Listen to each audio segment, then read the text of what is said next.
మిథున రాశి వారికి ఈ వారం మధ్యస్థ ఫలితాలు గోచరిస్తుంది. జన్మరాశిలో గురువు శుక్రుడు ఉన్నారు.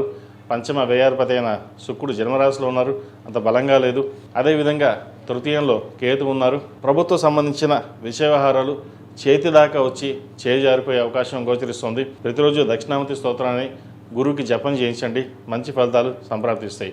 అదేవిధంగా సహోదరి మధ్య ఉన్న విభేదాలు తొలగిపోతాయి. భాగస్వామి ఏదైనా సలహాలు తీసుకుని ముందుకు వెళ్ళడం చెప్పదగినది. భూ సంబంధించిన విషయవహారాలు సానుకూల పడతాయి.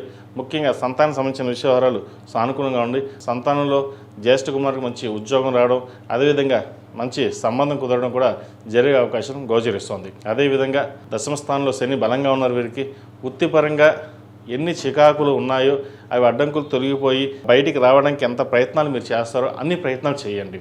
ఖచ్చితంగా మీకు రావాల్సిన బెనిఫిట్ ఏదైతుందో అది ఈ వారం ఖచ్చితంగా వస్తుంది. అదేవిధంగా సాఫ్ట్వేర్ రంగంలో ఉన్న వారికి, అడ్మినిస్ట్రేషన్ MBA సెక్టర్స్లో ఉన్నవారికి, అకౌంటింగ్ సెక్షన్లో ఉన్నవారికి, బ్యాంకింగ్ సెక్టర్లో ఉన్నవారికి కాస్త చికాకుపరమైన ఇబ్బందులు ఉంటాయి.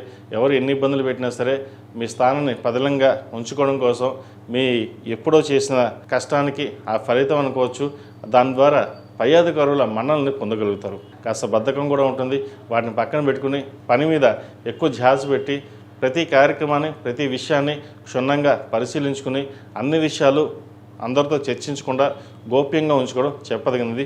భాగ్యస్థానంలో రాహు బలంగా ఉన్నారు. ఏదైనా ఒక కార్యక్రమం తలపెట్టేటప్పుడు సుబ్రహ్మణ్య స్వామి అష్టకం పఠించడం లేదా సుబ్రహ్మణ్య స్వామికి అభిషేకం చేసి కార్యక్రమం ప్రారంభించండి, మంచి ఫలితాలు సంప్రాప్తిస్తాయి. ఈ రాశిలో నిర్మించిన విద్యార్థులకు ఈ వారం అనుకూలంగా ఉంది. రావాల్సిన వీటి చక్కగా వస్తుంది. విదేశీ సంబంధించిన విషయవహారాలు, అదేవిధంగా వైద్యంతో ఉన్నవారికి, సాఫ్ట్వేర్ రంగంలో ఉన్నవారికి చేసే ప్రయత్నాలు ఏవైతే ఉన్నాయో సఫలీకృతం అవుతుంది. విదేశీయానికి సంబంధించిన ప్రయత్నాలు కొంతకాలం ఆగిన తర్వాత ప్రారంభించడం చెప్పదగినది. ఈ రాశిలో నిర్మించిన స్త్రీలకు గడిచిన వారం కంటే ఈ వారం చాలా వరకు బాగుంది. కుటుంబ పరంగా చిన్న మనస్పర్ధలు వచ్చినప్పుడు కూడా వాటిని సక్రమంగా నిర్వర్తించగలుగుతారు. కష్టానికి తగిన ప్రతిఫలం ఈ వారం వీరికి తప్పకుండా కొంతవరకు లభిస్తుంది. అదేవిధంగా ఖర్చులు కూడా రావాల్సిన ధనం ఎంత ఉందో ఖర్చు అలాగే ఉంటుంది. ఖర్చులు అయినా సరే శుభకార్యాలకే ఖర్చు పెడతారు. ఒక గృహం కానీ ఫ్లాట్ కానీ కొనుగోలు చేస్తారు. అదేవిధంగా వాహన యోగం ఉంది. ఎప్పటి నుంచో ఒక వాహనం కొనుక్కోవాలి, కారు అన్న కళ ఏదైతే ఉందో అది నెరవేరుతుంది. అప్పులను సాధ్యమంతో తీర్చగలిగి మనకంటూ ఒక సేవింగ్స్ అకౌంట్ పెట్టుకోవాలి, ఒకరి మీద ఆధారపడకూడదు అనే భావంతో ముందుకు వెళ్తారు. మీరు చేసే ప్రయత్నాలు ఏవైతే ఉన్నాయో అవి వారం కొంతవరకు సఫలీకృతం అవుతాయి. ఈ రాశివారు ప్రతిరోజు ప్రతినిత్యం అష్టములుకా దేవితో దీపారాధన చేయడం, ఓం నమో నారాయణ ఒత్తులతోటి, ఓం నమ శివాయ ఒత్తులతో దీపారాధన చేయడం చెప్పదగిన సూచన. ఈ రాశిలో జన్మించిన వారికి కలిసి వచ్చే సంఖ్య 2, కలిసి వచ్చే రంగు తెలుపు.